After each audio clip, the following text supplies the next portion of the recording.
الحمد لله نحمده ونستعينه ونستغفره ونؤمن به ونتوكل عليه ونعوذ بالله من شرور أنفسنا ومن سيئات أعمالنا من يهده الله فلا مضل له ومن يضلله فلا هادي له ونشهد أن لا إله إلا الله وحده لا شريك له ونشهد أن سيدنا ومولانا محمدا عبده ورسوله صلى الله عليه وسلم أما بعد فأعوذ بالله من الشيطان الرجيم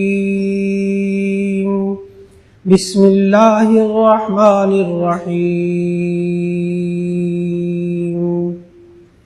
إنا أنزلناه في ليلة القدر وما أدراك ما ليلة القدر ليلة القدر خير من 1000 شهر تنزل الملائكة والروح فيها بإذن ربهم من كل أمر سلام هي حتى مطلع الفجر وقال تبارك وتعالى وإذا سألك عبادي عني فإني قريب أجيب دعوة الداع إذا دعان فليستجيبوا لي وليؤمنوا بي لعلهم يرشدون صدق اللہ العظیم۔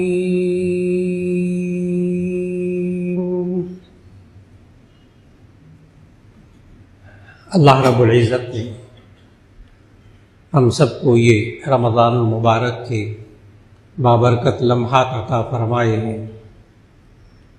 2 عشرے مکمل ہونے کو ہیں اور آج غروب آفتاب کے بعد تیسرا عشرہ شروع ہو جائے گا انشاءاللہ۔ یہ وہ عشرہ جس میں لیلۃ القدر بھی ہے، وہ عشرہ کہ جس میں معتکفین اعتکاف بھی کرتے ہیں، اور دعاؤں کی قبولیت کے یہ خاص لمحات ہیں۔ آج کی نشست میں انہی باتوں کو عرض کرنا مقصود ہے۔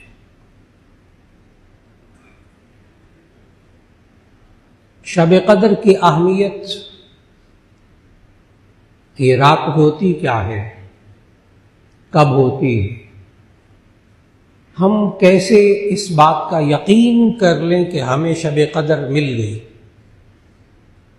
اور ہم نے اس میں عبادت کر لی، اور پھر اس شب قدر کی فضیلت خود جو اللہ نے بتائی وہ بھی سمجھنے کے قابل ہے، اور اس شب قدر میں کیا کرنا چاہیے کہ اللہ رب العزت نے یہ سورۃ القدر نازل فرمائی، پوری سورت اس لیلۃ القدر کے بارے میں۔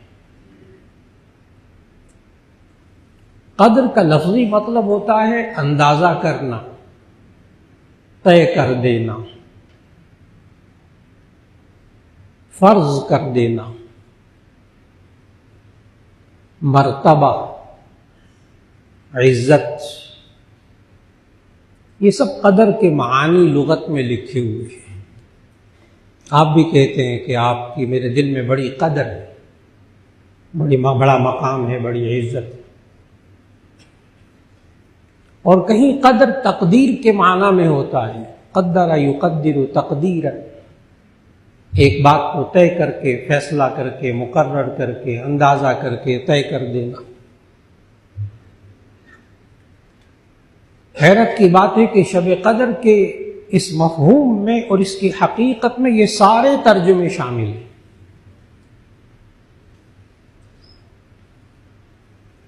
یہ رات مرتبے والی بھی ہے، اس رات میں اللہ امور طے بھی فرماتا ہے،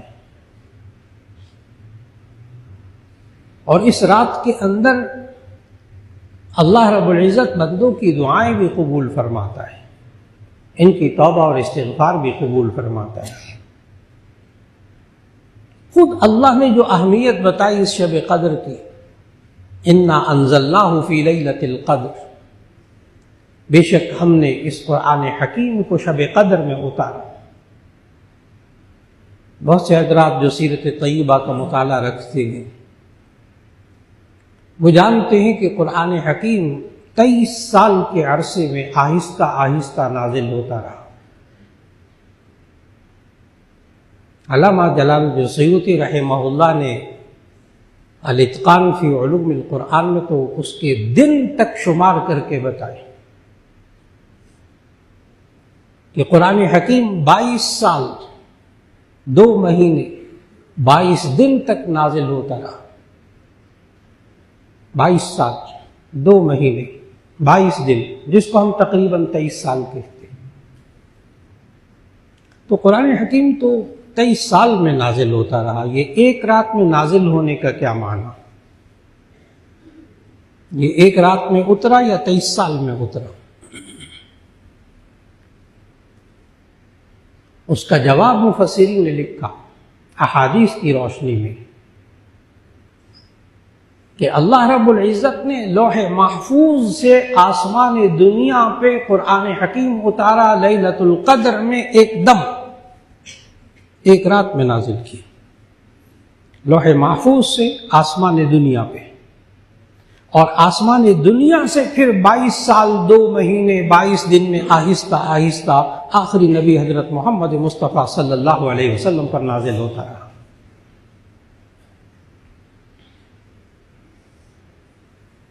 اور قرآن مجید میں مفسرین لکھتے ہیں کہ اللہ نے ان دونوں قرآن حکیم کے نازل ہونے کے لیے الگ الگ لفظ ذکر کیے قرآن مجید میں۔ عربی زبان میں ہر باب کا ایک خاصہ ہوتا ہے، کچھ خواص ہوتے ہیں جس کو ہمارے علماء خاصیات ابواب کہتے ہیں۔ ایک باب ہے نزلہ، اس کا معنی اترنا، نازل ہونا۔ ایک ہے انزل ينزل انزالا، باب افعال، اتارنا۔ اور اس میں دفعتاً، ایک دم اتارنے کا معنی ہوتا ہے۔ انزل ایک دم اتارا،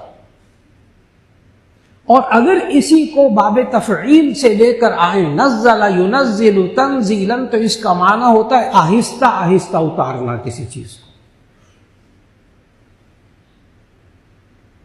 انزل کا معنی اس نے ایک دم اتارا، اور نزل کا معنی اس نے آہستہ آہستہ اتارا۔ آپ کو حیرت ہوگی کہ جہاں اللہ نے ذکر کیا کہ میں نے ایک رات میں اتارا، وہاں اللہ نے کہا انا انزلناہ فی لیلۃ القدر۔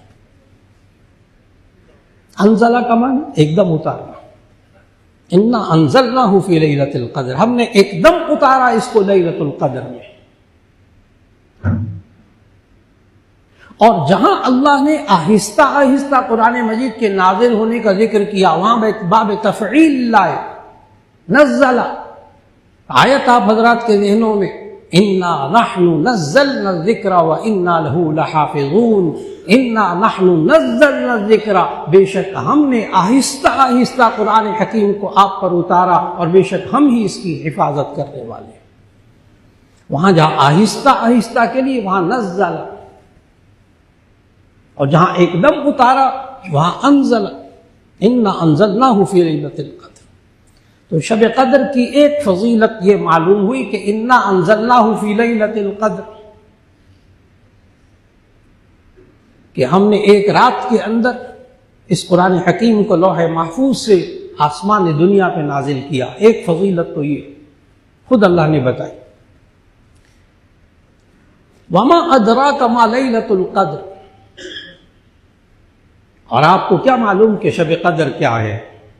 لیلۃ القدر خیر من الف شہر، یہ شب قدر 1000 مہینوں سے بہتر ہے۔ خیر من الف شہر، 1000 مہینوں سے بہتر ہے۔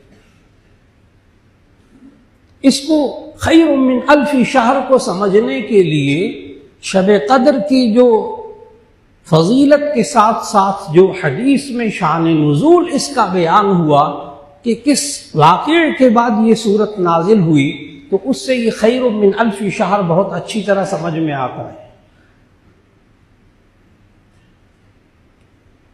احادیث میں موجود کہ نبی صلی اللہ علیہ وسلم ایک دفعہ صحابہ کرام رضوان اللہ علیہ مجمعین کے سامنے گزشتہ امتوں کی لمبی لمبی عمریں بیان فرما رہے تھے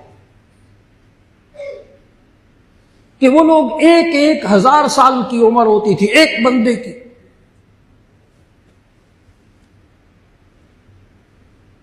1000 سال وہ جہاد کرتا رہا، وہ عبادت کرتا رہا، تو گزشتہ امتوں کی عمریں 1000 سال۔ پھر اپنی امت کے بارے میں نبی صلی اللہ علیہ وسلم نے فرمایا کہ میری امت کی عمریں چھوٹی چھوٹی ہوں گی۔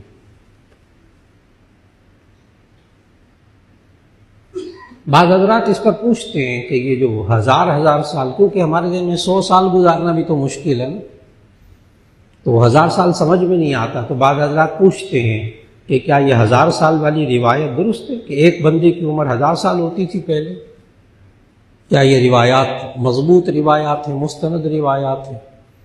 تو اس کا جواب یہ ہے کہ ساری روایات ایک طرف، قرآن مجید کی ایک آیت ایک طرف۔ اس سوال کا جواب قرآن مجید کی ایک آیت سے ملتا ہے جہاں اللہ نے نوح علیہ السلام کے بارے میں ذکر کیا، وَلَقَدْ أَرْسَلْنَا نُوحًا إِلَىٰ قَوْمِهِ فَلَبِثَ فِيهِمْ أَلْفَ سَنَةٍ إِلَّا 50 عَامًا۔ وَلَقَدْ أَرْسَلْنَا نُوحًا إِلَىٰ قَوْمِهِ، ہم نے نوح علیہ السلام کو ان کی قوم کی طرف بھیجا، فَلَبِثَ فِيهِمْ أَلْفَ سَنَةٍ، تو وہ اپنی قوم میں 1000 سال رہے، إِلَّا 50 عَامًا، 50 سال کم، تو 950 سال تو ثابت ہو گئے۔ پھر یہاں بھی مفسرین نے کہا کہ یہ 950 سال، فَلَبِثَ فِيهِمْ أَلْفَ سَنَةٍ إِلَّا 50 عَامًا، تو یہ جو 950 سال رہے یہ نبوت کے بعد کی زندگی ہے، اور نبوت سے ملنے پہلے جو زندگی ہے اگر اس کو بھی شمار کر لیا جائے تو ممکن ہے کہ یہ 1000 سال سے بھی بڑھ جائے، لیکن 950 سال تو ثابت ہے قرآن سے، اس لیے باقی روایات کے اوپر توجہ کی ضرورت بھی نہیں ہے۔ تو نوح علیہ السلام نے 950 سال اپنی قوم میں گزارے، تو اتنی لمبی لمبی عمریں ہوتی تھی، اور نبی صلی اللہ علیہ وسلم نے فرمایا کہ میری امت کی عمریں چھوٹی چھوٹی ہوں گی۔ تو ایک بہت سیدھا سا سوال ہے جو آپ کے ذہن میں آ رہا ہے، وہی اس وقت صحابہ کرام کے ذہن میں آ گیا، یا رسول اللہ صلی اللہ علیہ وسلم، اس کا مطلب تو یہ ہوا کہ اگر ہم 100 سال بھی عمر ہو اور ہم دن رات عبادت کرتے رہیں پھر بھی ہم وہ 1000 سال والے کے برابر تو نہیں ہو سکتے۔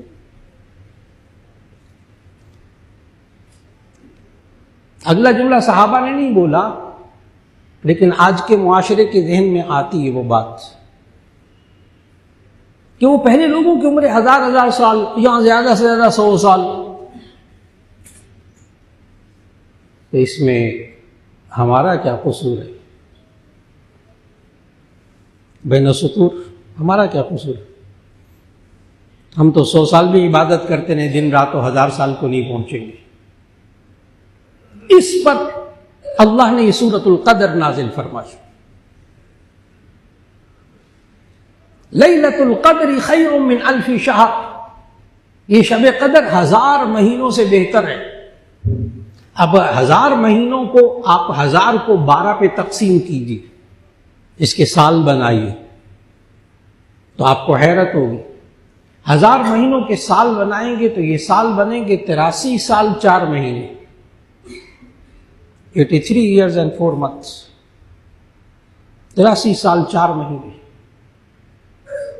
ایک رمضان میں ایک شب قدر کو پانے والے کو 83 سال 4 مہینے سے زیادہ کا ثواب ملے گا، اور خیر من الف شہر، بہتر، برابر بھی نہیں، بہتر۔ تو اگر ایک شخص جو شب قدر کو پالے، اور آپ حضرات یہ ذہن میں رکھیے گا، خواتین بھی سن رہی ہیں، مرد بھی سن رہے ہیں، کہ آپ میں سے ہر ایک یقینی طور پر شب قدر کو پا سکتا ہے، ابھی اس پر بات ہوگی انشاءاللہ، یقینی طور پر یہ ذہن میں رکھیے۔ تو اگر کوئی شخص لیلۃ القدر کو اس میں عبادت کر کے، ابھی اللہ نے یہ عمریں دی ہوئی ہے اور پھر اس کے بعد اللہ تعالیٰ 20 سال 25 سال 30 سال 50 سال زندگی دے، تو ایسی صورت میں یہ انسان 11 سال اگر مسلسل شب قدر میں عبادت کرتا رہے تو یہ 1000 سال والی عمر والے تو بہت پیچھے رہ جائیں۔ ہر سال 83 سال 4 مہینے، اور 11 سال کے بعد پھر یہ انسان 1000 سال والی عمر سے زیادہ عبادت کا ثواب پا چکا ہوگا۔ اس لیے بڑی اہمیت دیجیے گا اس بات کو۔ اور پھر خیر من الف شہر، 1000 مہینوں سے بہتر، کتنا بہتر وہ اللہ جانتا ہے۔ اللہ قادر ہے کہ ایک شب قدر کی عبادت 1000 سال سے بھی زیادہ اس انسان کو ثواب دے دے، اللہ قادر ہے۔ تو دوسری فضیلت شب قدر کی یہ معلوم ہوئی، ایک تو یہ کہ اس میں قرآن حکیم اللہ نے نازل کیا، نزول قرآن کی رات ہے۔ نمبر 2، اس میں عبادت کرنا یہ 1000 مہینوں سے زیادہ ثواب کا باعث ہے۔ تیسری فضیلت اللہ نے اس صورت میں بتائی شب قدر کی، لیلۃ القدر خیر من الف شہر کے بعد تنزل الملائکۃ والروح فیہا باذن ربہم من کل امر۔ تنزل الملائکۃ، اس رات میں فرشتے اترتے، والروح، روح القدس یعنی جبرائیل علیہ السلام نازل ہوتے ہیں، باذن ربہم، اللہ کے حکم سے، اللہ کی اجازت سے، من کل امر، ہر بات کو لے کر نازل ہوتے ہیں۔ اب آپ کے ذہن میں آ رہا ہوگا اس کو لیلۃ القدر کیوں کہتے ہیں، کیونکہ اس بارے میں اللہ کے علم میں سب کچھ موجود، تقدیر میں سب کچھ طے، اور جبرائیل علیہ السلام کو اس مخلوق کے احکام دے کر، ہر حکم دے کر اللہ پھر تفصیلی حکم دے کر نازل کرتا ہے، پھر ایسا ہی ہوتا ہے۔ چنانچہ سورہ دخان کی اس آیت میں فیہا یفرق کل امر حکیم امرا من عندنا، اس سے اکثر مفسرین نے شب قدر مراد لی، فیہا یفرق کل امر حکیم امرا من عندنا، کہ اس رات میں اللہ ہر حکمت پر مبنی کام کو الگ الگ کرتا ہے، کس کو کتنا رزق دینا ہے، کتنی عمر دینی ہے، اس کا انجام کیا ہوگا، اس پر ساری تفصیلات اللہ الگ الگ اس رات کے اندر کرتا ہے۔ اور اس رات کے اندر خوب مانگا جائے، خوب اللہ سے عبادت کی جائے، خوب دعائیں مانگی جائے، خوب توبہ اور استغفار کی جائے۔ تو تیسری فضیلت یہ معلوم ہوئی کہ اس رات میں اللہ فرشتوں کو نازل کرتا ہے، جبرائیل علیہ السلام کو نازل کرتا ہے، ہر حکمت پر مبنی کام کو الگ الگ کر کے اللہ اس رات کے اندر دے دیتا ہے۔ تیسری فضیلت تو یہ معلوم ہوئی۔ اور چوتھی فضیلت یہ معلوم ہوئی کہ سلام ہی حتی مطلع الفجر، کہ یہ سلامتی والی رات ہے، اس میں انسان کے لیے بھی سلامتی، اور ہی حتی مطلع الفجر، یہ صبح صادق کے طلوع ہونے تک رہتی ہے۔ یہاں یہ عرض کرتا چلوں، اس آیت پہ، اس لفظ پہ توجہ دیجیے گا، ہی حتی مطلع الفجر، یہ رات لیلۃ القدر یہ صبح صادق ہونے تک رہتی ہے، جب سحری کا وقت ختم ہوتا ہے، سحری کا اذان، فجر کی اذان ہوتی ہے، اس وقت تک یہ شب قدر کا وقت رہتا ہے۔ اور شروع کہاں سے ہوتا ہے اس کو ذہن میں رکھیے گا، یہ آج کل بہت سے ذہنوں میں نہیں ہے، اس لیے کہ یہ جو طاق راتیں ہوتی ہیں، ان میں مغرب کی نماز بھی پڑھی، کھانا وانا کھایا، اس کے بعد رات کو عشاء کی نماز پڑھی، پھر تراویح پڑھی، وتر پڑھے، فارغ ہو گئے، تو کہتے ہیں کہ اب ہم نے شب قدر کی عبادت کرنی ہے، آج طاق رات ہے۔ لوگ یوں کہتے ہیں، آپس میں کہتے ہیں، اب تو ہم تراویح سے فارغ ہو گئے ہیں اور اب ہم طاق رات ہے، شب قدر کی عبادت کریں گے، یوں کہتے ہیں لوگ۔ عام لوگوں کا ذہن یہی ہے. لیکن آپ کی توجہ ایک بات کی طرف دلانا چاہوں گا کہ آپ نے یہ سمجھنا ہے کہ رات قرآن حکیم کے نقطہ نظر سے اس خالق کے نزدیک رات کب شروع ہوتی ہے؟ تو رات شروع ہوتی ہے سورج کے غروب ہونے کے بعد. جب اللہ نے قرآن میں کہا نا روزوں کے بارے میں وَكُلُوا وَاشْرَبُوا حَتَّى يَتَبَيَّنَ لَكُمُ الْخَيْطُ الْأَبْيَضُ مِنَ الْخَيْطِ الْأَسْوَدِ مِنَ الْفَجْرِ ثُمَّ أَتِمُّوا الصِّيَامَ إِلَى اللَّيْلِ، پھر تم روزوں کو پورا کرو رات تک. تو آپ کہاں تک روزوں کو پورا کرتے ہیں؟ غروب آفتاب تک. تو ثم اتم الصیام الی اللیل سے فوراً آپ نے سمجھ لیا کہ رات شروع ہوتی ہے سورج غروب ہونے کے بعد. اب اطلاعاً عرض ہے کہ جب یہ طاق راتوں میں مغرب کی نماز پڑھے گا تو اس نے شب قدر میں عبادت کی ہے. جب یہ نوافل پڑھے گا، مغرب کی سنتیں پڑھے گا، اوابین پڑھے گا، تو یہ شب قدر میں عبادت کر رہا ہے. جب یہ رات کو طاق راتوں میں جب یہ فرض عشاء کے پڑھے گا تو یہ عبادت کر رہا ہے. جب تراویح پڑھے گا تو شب قدر کی عبادت ہو رہی ہے. وتر پڑھے گا، عبادت ہو رہی ہے. بڑی توجہ سے انسان، عام معاشرے کے انسان ان باتوں کو شب قدر کی عبادتیں نہیں سمجھتے، کہتے اب کرنے لگے ہیں شب قدر کی عبادت وتروں کے بعد. جی ضرور کیجیے، ضرور کیجیے، اللہ توفیق دے. اور اب تو چند گھنٹے کی بات ہوتی ہے، چند گھنٹے کی بات. 10 تو ویسے ہی تراویح ادا کرتے کرتے بچ جاتے. 3 ساڑھے 3 بجے پھر سحری کے لیے اٹھنا ہوتا ہے. تو باقی یہ چند گھنٹے بچے ہیں تو اللہ توفیق دے ہر ایک کو. تو خواتین و حضرات سب کے سب ان طاق راتوں میں تھوڑا سا اور جاگنے کی کوشش کر لیں. نیند دن کے وقت میں پوری کر لیجئے تو ساری رات عبادت کا ثواب مل جائے گا. آج کل تو بہت آسان ہے ماشاءاللہ.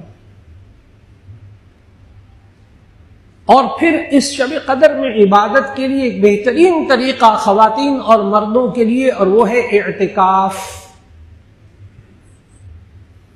اعتکاف ایک ایسی عبادت ہے جو حضرت ابراہیم علیہ السلام سے چلی آ رہی ہے. اللہ نے قرآن مجید میں حضرت ابراہیم اور اسماعیل کے بارے میں کہا جہاں وَعَهِدْنَا إِلَىٰ إِبْرَاهِيمَ وَإِسْمَاعِيلَ أَن طَهِّرَا بَيْتِيَ لِلطَّائِفِينَ وَالْعَاكِفِينَ وَالرُّكَّعِ السُّجُودِ. اس آیت سے معلوم ہوتا ہے کہ اعتکاف حضرت ابراہیم علیہ السلام سے چلا آ رہا ہے. ترجمہ کرنے لگا ہوں. وَعَهِدْنَا إِلَىٰ إِبْرَاهِيمَ وَإِسْمَاعِيلَ، ہم نے ابراہیم اور اسماعیل سے یہ وعدہ لیا أَن طَهِّرَا بَيْتِيَ، کہ وہ میرے بیت اللہ کو پاک کریں. أَن طَهِّرَا بَيْتِيَ، کہ میرے بیت اللہ کو پاک کریں.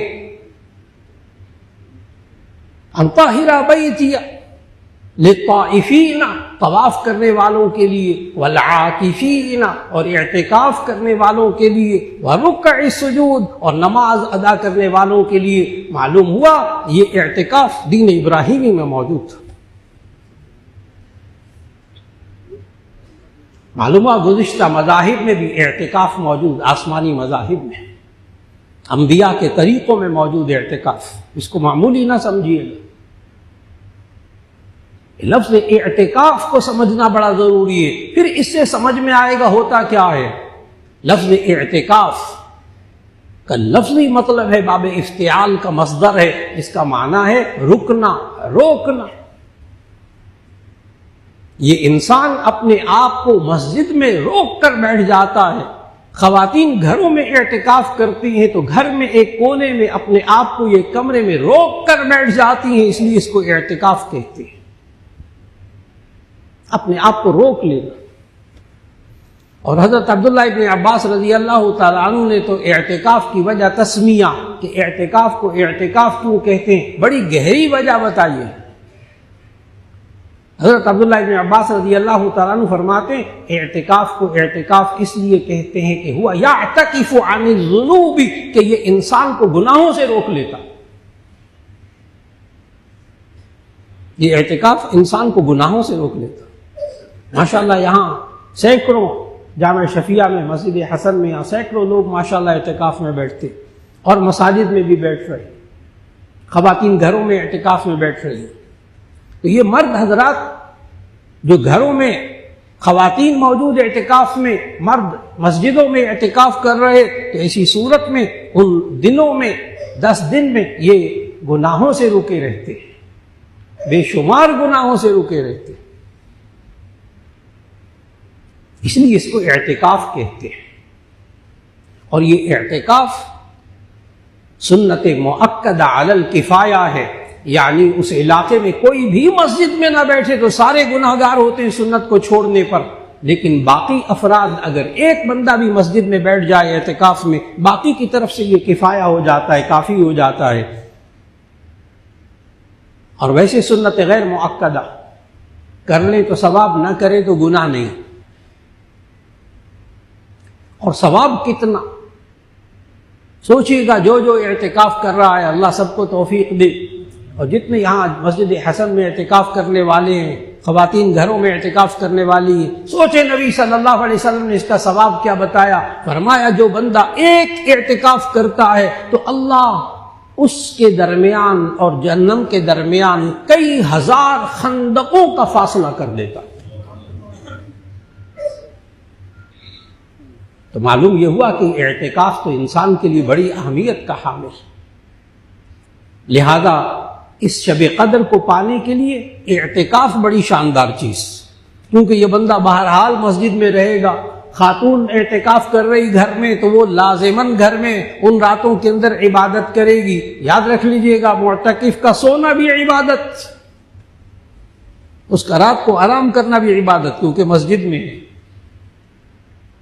وہ اعتکاف کی نیت کر کے سویا ہوا ہے، اس کا سونا بھی عبادت، اس کا آرام کرنا بھی عبادت، اس کی نمازیں بھی عبادت، اس کے روزے بھی عبادت۔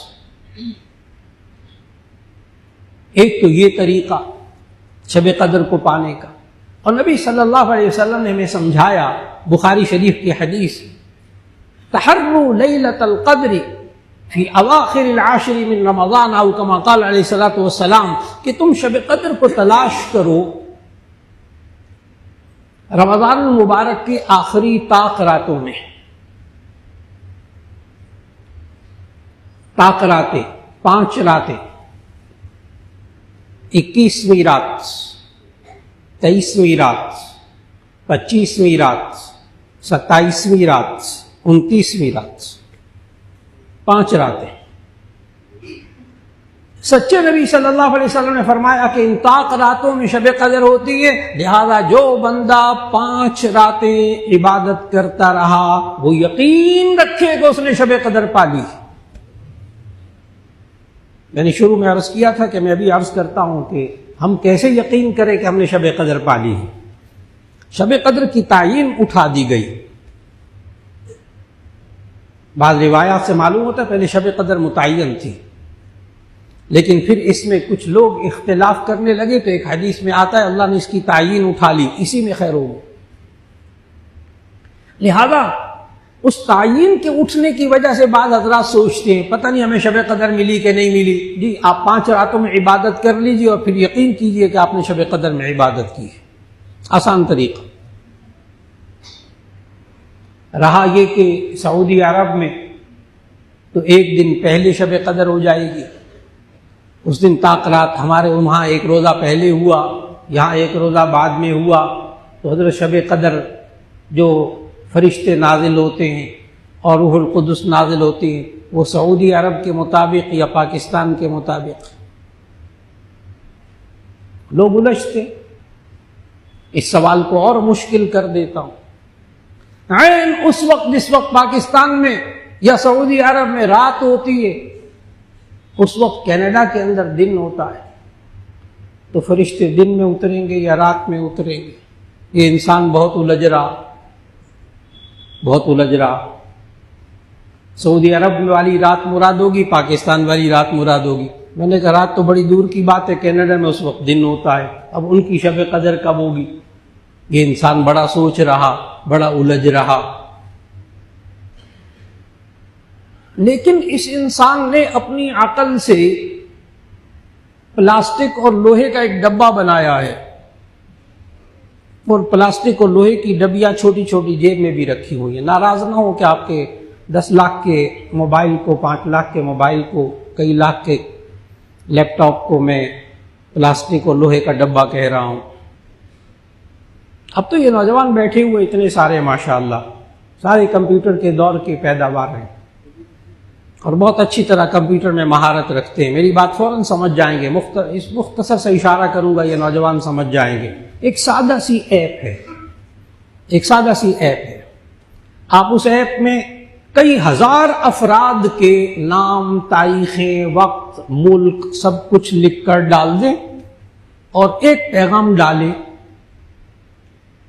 کہ ان افراد میں سے جس کی جس وقت برتھ ڈے آئے تو میری طرف سے یہ مبارکباد۔ برتھ ڈے جائز ہے ناجائز ہے وہ ایک الگ بحث ہے، میں اس وقت جو بات عرض کر رہا ہوں اس پر توجہ دیجیے گا کہ فلاں بندے، ہزاروں بندوں کے بارے میں وہ برتھ ڈے فکس کر دیجیے، وہ جس ملک میں ہوگا، جس جگہ ہوگا، جس وقت اس کا وقت آئے گا، آپ کا مبارکباد کا پیغام وہاں ڈیلیور ہو جائے گا۔ آسان سی ایپ بتا رہا ہوں، سب کو معلوم۔ تو میرے عزیزان محترم، انسان نے اپنی عقل سے ایک ایسا پلاسٹک اور لوہے کا ڈبہ اور ڈبیاں بنا کر اپنے جیب میں رکھی ہوئی ہیں کہ جہاں اس ایپ کو ڈال کر وہ ہزاروں لاکھوں انسانوں کے جہاں جو پیغام دینا ہو اس وقت مقررہ میں وہ پیغام پہنچا سکتا ہے۔ وہ جو کائنات کا خالق ہے نا، وہ سعودی عرب میں کیسے لیلۃ القدر میں پیغام پہنچائے گا اور پاکستان میں کیسے پہنچائے گا اور کینیڈا میں تو دن ہوتا ہے، مولانا ہمیں سمجھ میں نہیں آتا۔ کیا عجیب سی بات نہیں ہے کہ اس انسان نے اپنی عقل سے تو ایسی مشینیں بنا لی کہ جس رات میں چاہے اس رات میں وہ پیغام ڈیلیور کر دے، لیکن جو اس دماغ کا خالق اللہ ہے وہ کیسے کرے گا سمجھ میں نہیں آ رہا۔ مولانا ذرا ہمیں سمجھا دے اچھی طرح۔ انا للہ و انا الیہ راجعون۔ اس کے لیے مصیبت اصل میں پتہ کیا ہے؟ مصیبت یہ ہے کہ آج مسلمانوں کا یہ مزاج بن گیا، عام مسلمانوں کا، خواص کا نہیں، ان کا ایمان بہت پختہ۔ عام مسلمانوں کا یہ مزاج بن گیا کہ اللہ نے کہا میں یہ کروں گا، میں یہ کروں گا، میں شب قدر میں یوں فرشتے نازل کروں گا۔ یہ انسان جب اللہ کہتا نا میں یہ کروں گا، میں یہ کروں گا، تو انسان سوچتا اللہ کیسے کرے گا۔ ہم بہت فکر مند ہوتے ہیں ان باتوں کے بارے میں جو اللہ نے کہا میں کروں گا، ہم سوچتے رہتے اللہ کیسے کرے گا۔ یہ تو بڑا مشکل کام ہے۔ اللہ نے کہا وَمَا مِن دَابَّةٍ فِي الْأَرْضِ إِلَّا عَلَى اللَّهِ رِزْقُهَا، زمین پر چلنے والا ہر جاندار، ہر انسان، ہر جانور، اس کا رزق میرے ذمے۔ یہ کہتا ہے میں کیوں اتنے بچے پیدا کروں، کھلاؤں گا کہاں سے؟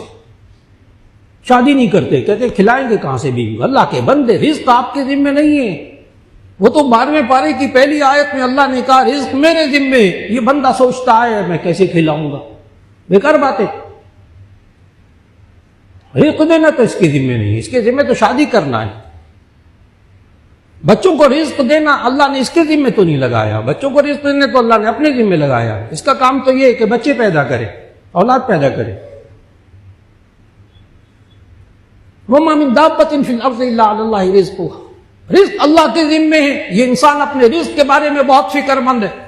اللہ کہتا ہے کماؤ لیکن حلال کماؤ، یہ حلال کمانے کی فکر نہیں کرتا، کہتا ہے میں کھلاؤں گا کہاں سے۔ بالکل اسی طرح اللہ کہتا ہے میں ان طاق راتوں کے اندر میں فرشتے نازل کرتا ہوں، روح القدس نازل کرتا ہوں، فلاں کرتا ہوں۔ اب ہمیں ایمان رکھنا چاہیے کہ جہاں جہاں دنیا میں طاق رات ہوگی وہاں اللہ فرشتے نازل کر کے چھوڑے گا۔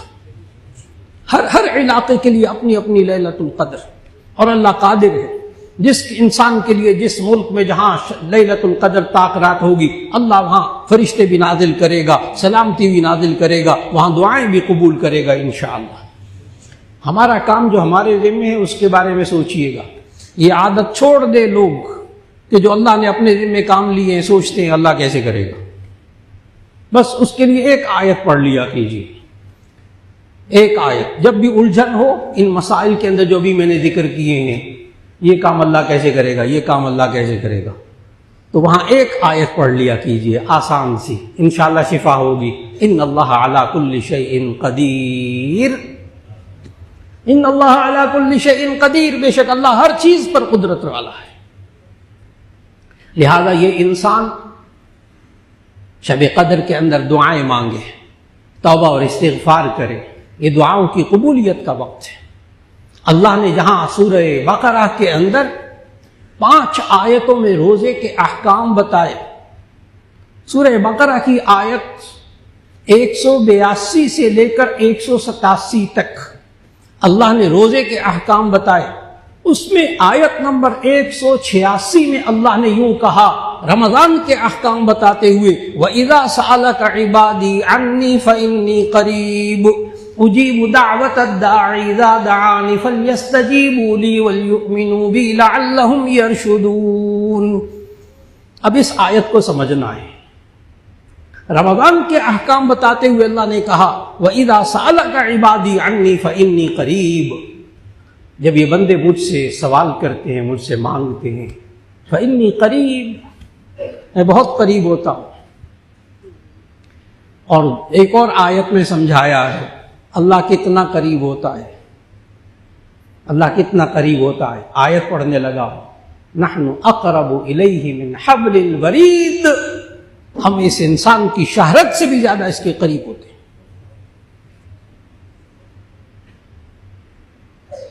اللہ اتنے قریب آ جاتا ہے۔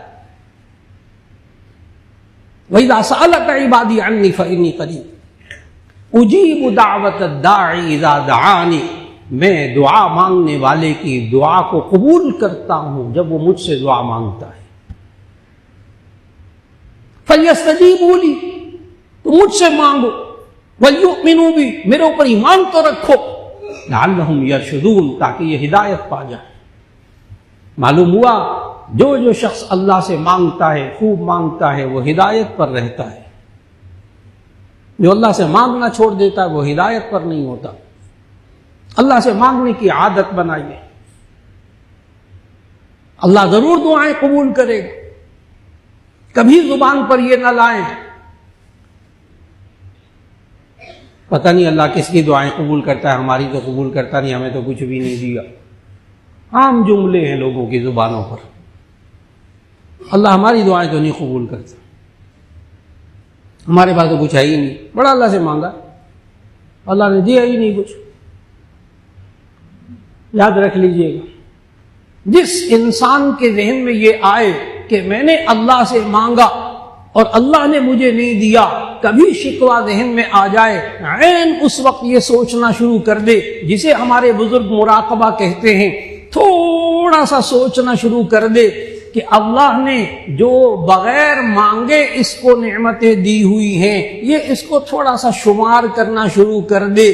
اللہ کا دعویٰ ہے قرآن میں ان نعمتوں کے بارے میں جو نعمتیں اللہ نے دی ہیں، اور انسان نے زندگی میں کبھی نہیں مانگی، بغیر مانگے اللہ نے دی ہیں۔ ان نعمتوں کے بارے میں اللہ نے قرآن میں دعویٰ کیا، چیلنج کیا، ان تعدوا نعمت اللہ لا تحصوها، اگر تم اللہ کی نعمتوں کو شمار کرنے لگو گے تو شمار نہیں کر سکو گے، تمہاری زندگی ختم ہو جائے گی۔ وہ نعمتیں جو اللہ نے بغیر مانگے دی، یہ انسان کیسے کہہ سکتا ہے مجھے اللہ نے نہیں دیا؟ اس انسان نے زندگی میں کتنی مرتبہ ناک مانگی تھی سانس لینے کے لیے، کوئی ایک ہاتھ کھڑا کر کے کہہ دے میں نے اپنی زندگی میں مانگی تھی، سوال ہی پیدا نہیں ہوتا۔ اس کو تو مانگنے کو اس وقت ہوش بھی نہیں تھا جب اللہ نے ناک دے دی تھی۔ یہ آنکھیں کب مانگی اللہ سے؟ وہ الگ بات ہے کہ آنکھیں خراب ہو تو پھر مانگتا ہے۔ یہ دانت کب مانگے اللہ سے؟ یہ پھیپھڑے کب مانگے؟ یہ گردے کب مانگے؟ ایک دفعہ نہیں مانگو تو جب خراب ہوتے پھر دعائیں مانگتے ہیں۔ میں نے تو ابھی چند اعضاء بتائے، میرے شیخ حضرت مولانا فضل الرحیم صاحب کا یہ بار بار بیان میں نے سنا، حضرت تو یہاں تک آ جاتے تھے بیان میں کہتے تھے یہ آپ کا چہرہ ایک بالشت کا چہرہ، ایک بالشت کا چہرہ۔ حضرت فرماتے تھے اس چہرے کے اندر جتنی نعمتیں اللہ نے دی ہے زندگی ختم ہو جائے گی، آپ اس کو شمار بھی نہیں کر سکیں گے، صرف ایک چہرے کے اندر۔ حقیقت بتاؤں کہ بہت بڑے پاکستان کے آئی سرجن، آنکھوں کے سرجن، لوگوں کے سامنے تو ایسی باتیں نہیں کرتے نا، کھل کر بولے کہنے لگے مولانا آئی سرجن، ٹاپ کا آئی سرجن ہے اس وقت آنکھوں کا، کہنے لگے مولانا ابھی تک سائنس اس ایک آنکھ کے ڈیلے کے اندر اللہ نے کتنی نعمتیں رکھی ہیں، کیا دنیا رکھی ہے، ابھی ہماری سائنس مکمل واقف نہیں ہو سکی۔ سرجن کہہ رہا ہے، یہ کسی آئی سرجن سے یہ جملہ پوچھ کے دیکھیں کہ آپ آنکھ کے ایک ڈیلے کے اندر جو اللہ نے نعمتیں رکھی ہیں کیا آپ اس سے واقف ہو چکے ہیں؟ سائنس اس سے واقف ہو چکی ہے؟ وہ کہے گا نہیں۔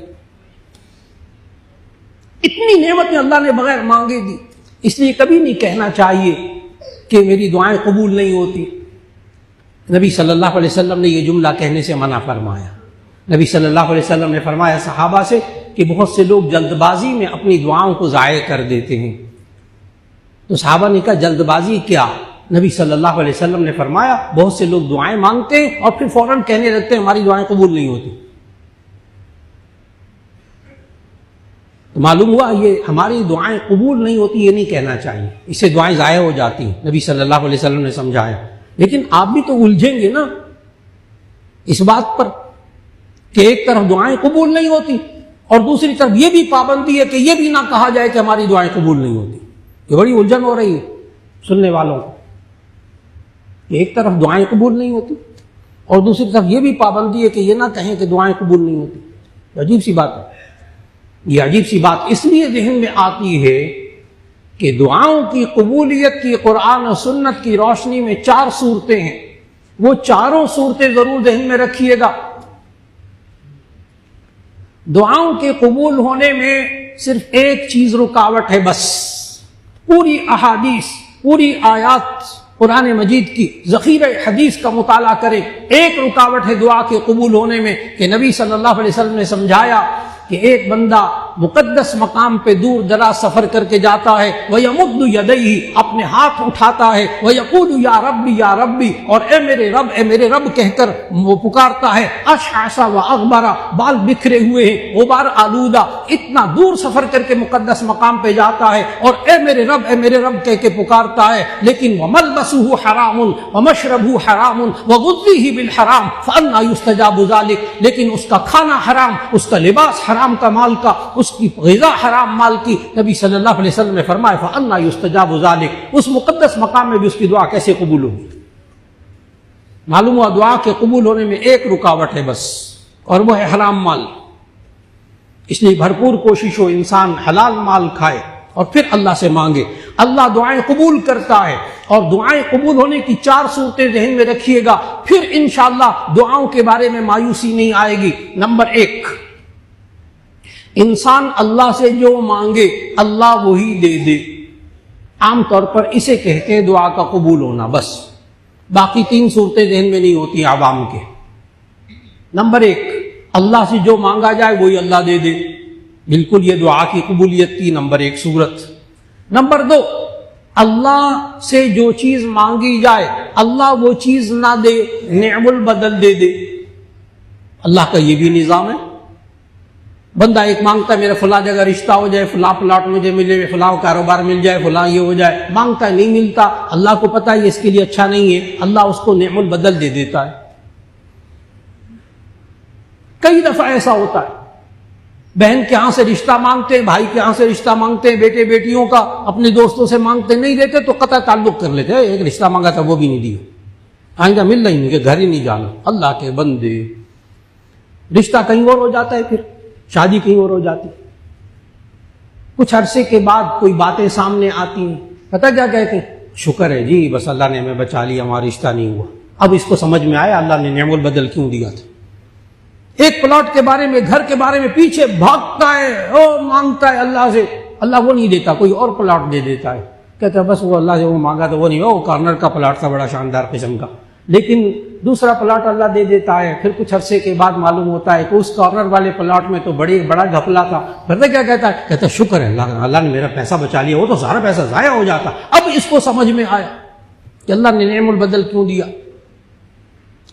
جب کوئی دعا مانگے اور وہ دعا پوری نہ ہو تو ایک آیت ذہن میں رکھیے گا، خاص طور پر آج کے نوجوان نسل، بچے اور بچیوں کو یہ آیت ضرور سمجھائیے، کیونکہ وہ ایک دم جس کام کے لیے کوشش کرتے ہیں، جہاں وہ شادی کرنا چاہتے ہیں، جو منزل، جو ڈگری، جو عہدہ حاصل کرنا چاہتے ہیں وہ نہیں ملتا تو یہ مایوسی اور ڈپریشن میں چلے جاتے ہیں۔ ان نوجوان بچے اور بچیوں کو ڈپریشن سے، انزائٹی سے اور دوسری ذہنی بیماریوں سے بچانے کے لیے ایک آیت ذہن میں رکھیے، اور جہاں چاہتے ہیں وہاں رشتہ نہ ہو تو پھر بھی ایک آیت ذہن میں رکھیے گا، سورۃ البقرہ کی آیت۔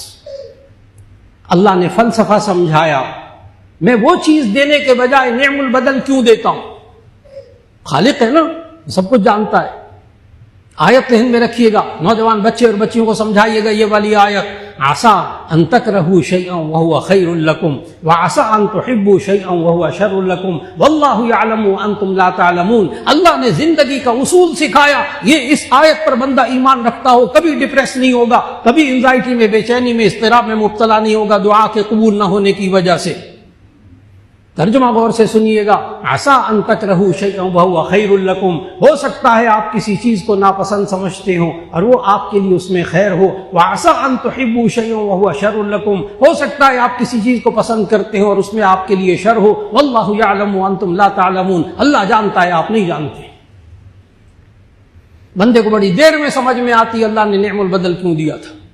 دو چیزیں ہو گئی، یا تو اللہ وہی چیز دے دیتا ہے یا نعم البدل دے دیتا ہے، دو ہو گئی۔ نمبر 3، یا اللہ ان دعاؤں کے پورا نہ کرنے کی صورت میں اللہ اس کے گناہوں کو معاف کرتا ہے، یہ بھی حدیث سے ثابت۔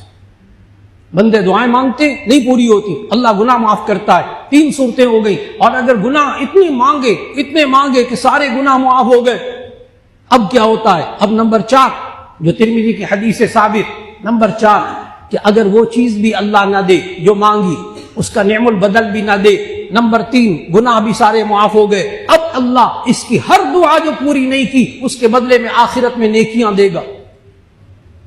اب جامع ترمذی کی حدیث سنانے لگا ہوں، نبی صلی اللہ علیہ وسلم نے فرمایا کہ بندہ آخرت میں نیکیوں کے ایک ڈھیر کو دیکھے گا اور کہے گا کہ اے اللہ یہ میری نیکیاں نہیں ہیں۔ اس وقت آنکھیں کھل جائیں گی نا بندے کی، یہ میری نیکیاں نہیں ہیں۔ اس وقت اس بندے سے کہا جائے گا اے بندے یہ وہ نیکیاں ہیں جو میں نے دنیا میں تیری دعائیں پوری نہیں کی تھیں، اس کے بدلے میں آج نیکیوں کو دے رہا ہوں۔ اس جامع ترمذی کی حدیث میں الفاظ نقل کیے نبی صلی اللہ علیہ وسلم نے اس بندے کے کہ بندہ اس وقت نیکیوں کے ڈھیر کو جب دیکھے گا کہ یہ میری وہ دعائیں جو پوری نہیں ہوئی تھی آج مجھے نیکیاں مل رہی ہیں، اس وقت یہ بندہ کہے گا کاش میری دنیا میں کوئی دعا نہ پوری ہوئی ہوتی۔ آج جو شکوے کر رہا ہے نا میری دعائیں پوری نہیں ہوتی، اس وقت کہے گا کاش میری دنیا میں کوئی دعا پوری نہ ہوئی ہوتی، کیونکہ اب اس کو نیکیوں کا ریٹ معلوم ہو گیا۔ اللہ رب العزت ہم سب کو اب آخری عشرے میں خوب توبہ اور استغفار کی توفیق عطا فرمائے، دعائیں مانگنے کی توفیق عطا فرمائے، اور پھر اس کے ساتھ ساتھ خواتین بھی اعتکاف میں بیٹھے، مرد بھی اعتکاف میں بیٹھے اور اللہ سے خوب مانگے اور شب قدر کو پانے کی کوشش کریں۔ اللہ ہم سب کی دعاؤں کو قبول کر لے۔ الحمدللہ رب العالمین، اللہم صلی علی سیدنا و مولانا محمد وعلی آل سیدنا و مولانا محمد وبارک وسلم۔ یا اللہ ہم سب کے گناہوں کو معاف فرما، ہماری لغزشوں کوتاہیوں کو معاف فرما۔ یا اللہ قرآن و سنت کے مطابق زندگی گزارنے کی توفیق عطا فرما۔ یا اللہ جو لوگ بیمار ہیں سب کو شفا عطا فرما، جو پریشان حال ہیں ان کی پریشانیوں کو دور فرما، جو بے اولاد ہیں ان کو نیک اولاد عطا فرما۔ یا اللہ سب کے روزوں کو قبول فرما، سب کی تراویح کو قبول فرما۔ یا اللہ آنے والی راتوں میں شب قدر میں خوب عبادت کرنے کی توفیق عطا فرما۔ اور یا اللہ ہم سب سے شکر گزار ہیں کہ الحمدللہ جامعہ شفیہ کے طلباء حضرت مولانا فضل الرحیم صاحب دامت برکاتہم، حضرت مولانا ارشد اویس صاحب دامت برکاتہم اور تمام اساتذہ کرام کی توجہات اور محنت سے جامعہ شفیہ کے طلباء کے نتائج وفاق المدارس العربیہ میں بہت بہتر آئے۔ حضرت سب کو مبارکباد اور شکر کے کلمات فرما رہے ہیں۔ یا اللہ ان بزرگوں کی صحت عافیت عطا فرما، ان کو لمبی عمر عطا فرما، اسی طرح دین کی خدمت کی توفیق عطا فرما۔ اور یا اللہ ہم سب کی دعاؤں کو قبول فرما، جس کے بچے اور بچیاں امتحان دے رہے ہیں، دے چکے ہیں، اے اللہ سب کو دنیا اور آخرت کی کامیابیاں نصیب فرما۔ یا اللہ سب کے بچے اور بچیوں کے نصیب اچھے فرما۔ اور یا اللہ ہمیں ان راتوں کے اندر خوب عبادت کرنے کی توفیق عطا فرما اور خوب دعائیں مانگنے کی توفیق عطا فرما۔ وصلی اللہ تعالی علی خیر خلقہ محمد وآلہ واصحابہ اجمعین برحمتک یا ارحم الراحمین۔